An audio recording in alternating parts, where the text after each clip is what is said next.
guys, how are you guys doing? And it's been a very long time since I dropped a new video on YouTube. I'll first like to apologize for that because I know it's been over 4 months, 5 months, I don't know. Anyhow, I would like to apologize for that. I hope it's not gonna happen again. I just had a lot going on for me in my personal life that I had to take a break. And this was a very long break, but I'm back. So I got a request from one of you guys to make a mermaid skirt.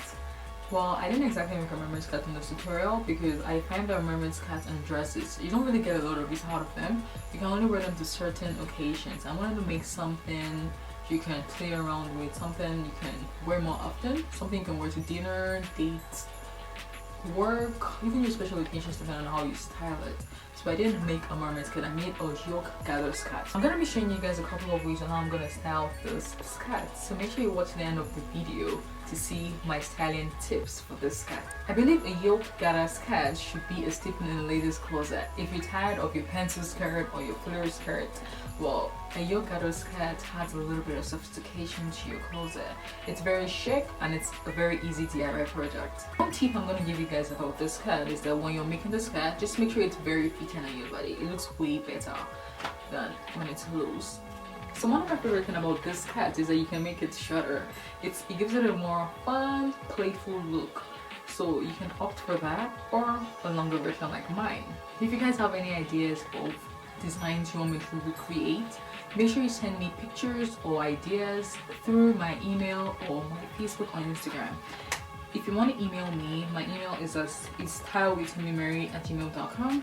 My Instagram and Facebook handle is @TemyMarie. I'm going to post all the information below in the description box so you guys can find those information there. If you haven't already subscribed, please subscribe and like my video. Thank you guys so much. Thank you so much for taking your time to watch my tutorial. Thanks and have a great day. Bye. So what you need for this skirt is a basic pattern for a mini skirt. As you can see, I've already cut out my pattern on my fabric. If you're not familiar with creating patterns, you can always draw out the outline of the skirt you already own and make sure the length of the skirt is a couple of inches above your knee. Mine was about 10 inches above my knee. And don't forget to add zipper allowance at the back of your skirt if you will be using a non-stretch fabric. I'm going to start out by sewing the sides of my skirt together.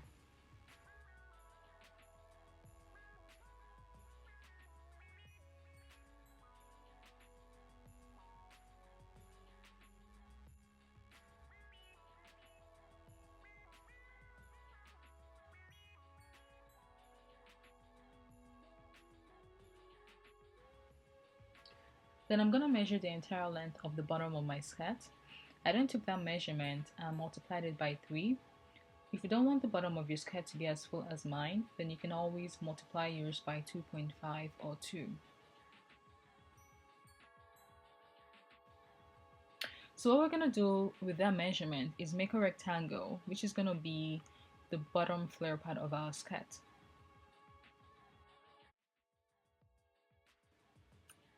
So the length of your rectangle, which is going to be the longest part of the rectangle, should measure the measurement we just took for the bottom of our skirt, of our mini skirt, times 3. And the width of our rectangle, which is going to be the shortest part of the rectangle, should measure the length from the bottom of your mini skirt to the desired length of your skirt. So this part will determine how long your skirt is going to be. Mine was about 15 inches from the bottom of my mini skirt. If you want a full mermaid skirt, you measure all the way down to your feet. But I wanted the skirt to be more versatile so I can wear it more often to less formal occasions.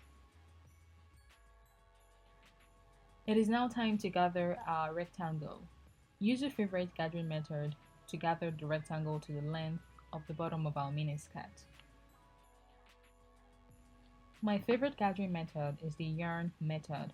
So what you're basically going to do is to zigzag a string of yarn using the longest stitch on your sewing machine on the raw edge of your fabric. You're going to do this on the raw edge of the longest part of your rectangle.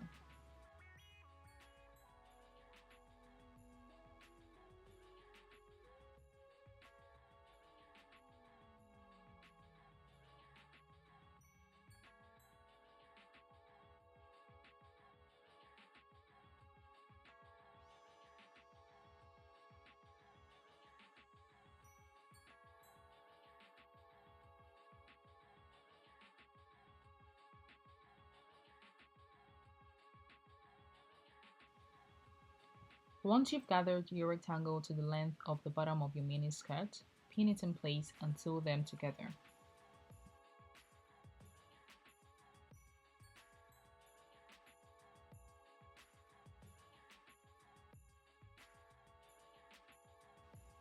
You may remove your yarn if you wish, but be careful not to rip the seams during this process.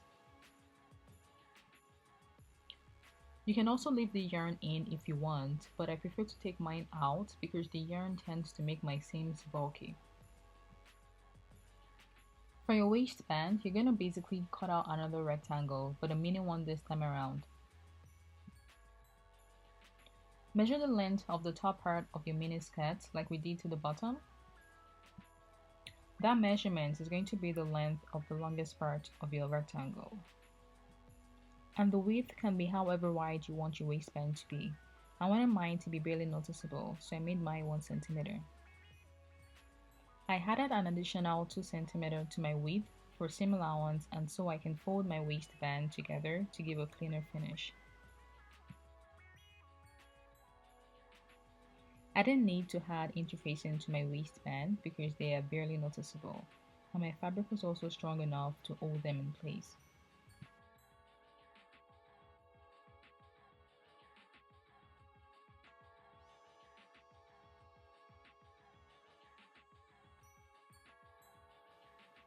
Once you've installed your waistband, sew the back of your skirt together and add a zipper if needed.